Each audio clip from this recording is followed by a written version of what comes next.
I just want to explain before the start of this video that I was able to find the reason for the white noise that would occur in some of my earlier videos and have made the necessary corrections after a bit of experimentation so you can hear me a bit more clearly and hopefully with no type of feedback at all. So enjoy the video and I hope to see you in the next. Greetings mortals, Diversity Plague here, and today I'm going to address the big three. And if you're wondering what I'm referring to, the big three are the OS we use today that are the most mentioned and or used: Linux, Mac, and Windows. Now, I'm doing a voiceover before the gameplay because I need to keep my thoughts straight, so I'm sadly reading straight off of my script. Now, to start this off, let's talk about probably the most used IS in the world, Windows. Now, Windows didn't have a good history or standing starting out. Their first product, to my knowledge, before I looked it up, was Windows ME. Looks and probably operated like garbage. I didn't own a copy of the OS, and thank God I didn't, because I have heard a fair amount of people say it was, and I quote roughly, slapped together and put on the shelf, which got Windows some bad publicity when it was launched. And sorry if I stuttered there for a bit, I am reading off the script. Now, their next most notable product, XP, had fixed many of the issues ME had, but still had some bugs, glitches, and ultimately crashes, and I may have owned a copy of XP since I was around 7 at the time, after looking at their timeline. Then Windows 7 came out along with its beefier versions, Professional, Home being one of them, and the internet was, from my perspective as a child, cracked wide open. I had Windows 7 for many years until Windows 8, specifically 8.1. I never owned the original Windows 8, and it took some getting used to, but it runs great if you have the RAM, which sucks if you don't. Then came their mixed bag called Windows 10. I didn't get Windows 10 and don't plan on it because, no disrespect to Windows, this is actually because much of the hardware in today's age is not compatible with Windows 10 and needs a few patches. The most notable thing, if you wish for better sound rendering, would be Creative Labs Sound Blaster, which I do recommend. It's pretty cheap. You can slap it right onto, if you have the appropriate motherboard, you can slap it right on there, and it's supposed to deliver a real, or as real, a spectrum of sound as possible for the sake of immersion, but I am starting to get off topic. Moving on to Mac, I have never, to my memory, used a Mac. I have used Apple products and their OS is fluid, but that is because of the feel. Having a Mac as my go-to OS for computer isn't an option for me. Mac has a few products and the system operates differently in feel, but is all around the same in need, but different in execution. Next is Linux, the last one that I mentioned back when I was trying to mention the Mac before my voice decided to take a shit on itself with my brain. And I am a little jealous at this point. For one, it uses the least amount of RAM possible, period. All it takes to run it is 1 gigabyte of RAM, just one. Whereas Windows and Mac would need more than that, like probably 2, maybe 3 or 4 at worst. And it needs 4 gigabytes of hard drive space, we're back to Linux, in order to operate correctly, and only 2 gigahertz of CPU from the Pentium line, and today's processors are starting to get into the i3s, and eventually we'll start getting into i5s being the default. Not sure when, but eventually it's going to be the default. Now in terms of styles, I'm so in love. But for everyday operation or even gaming, it's not on the table.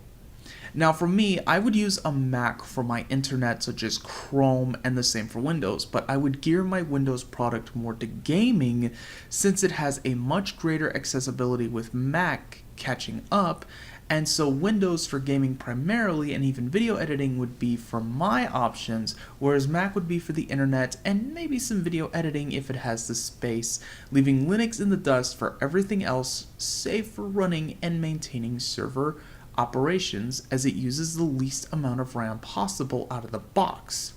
So I could get top of the line server parts, boot Linux for the server, and have a gaming heaven, right? Not exactly. See, Linux is a bit more technical and requires more caring and even daring fingers to make it work the way you need. To our fortune, there is software that closes this digital gap, but I normally play it safe.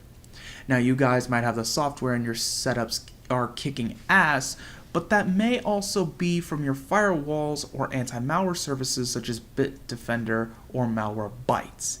So I'm out of luck, but I would prioritize Linux as a server, Windows for gaming and video editing, and Mac for internet and video editing, or maybe even photo creation and editing, since Mac is more geared towards creating art as it doesn't primarily have touchscreens, so that's on the table.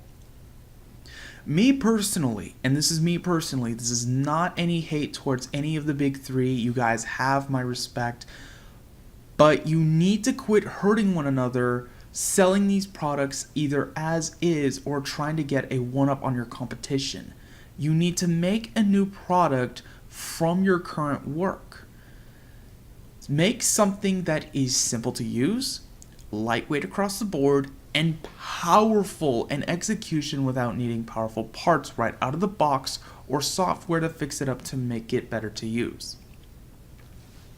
Now that I am at the end of my script, and sadly that is the only reason I needed it, it's time to get into my own thoughts when it comes to Windows, Mac, and Linux.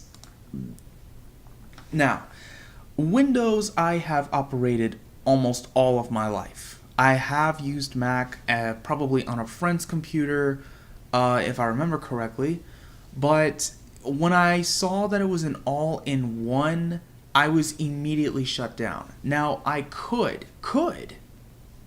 take the product of a Mac OS and put it on a computer that you would normally use for Windows, you know, like the beefier, stronger PC rigs that you see for gaming PCs, and I would use Mac for something bigger than that because if anything fails, then all I need to do is replace the part instead of having to spend hundreds or even $2,000 at minimum for an entire Mac all-in-one. Now, Linux, like I said, I am jealous of the design and I am also jealous of the least amount of software-hardware ratio that is required to run such a device.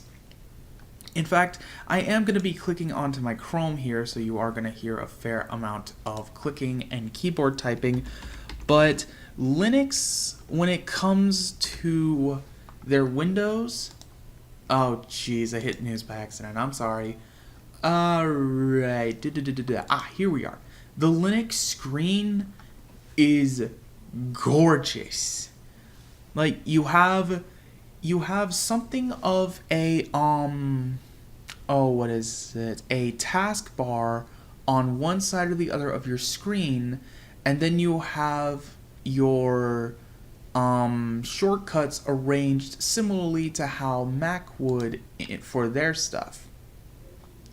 And there are some programs where you even have a multitude of tabs, and instead of being arranged from left to right, they're arranged up to down. Now, I am currently looking at the screen and I'm not entirely sure if this is a Linux screen for a Linux product, so I am going to go ahead and save that image for later.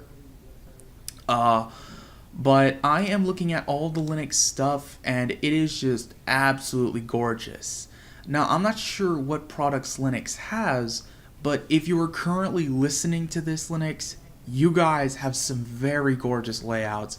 I would even go so far as to say that Windows needs to take a few notes from you.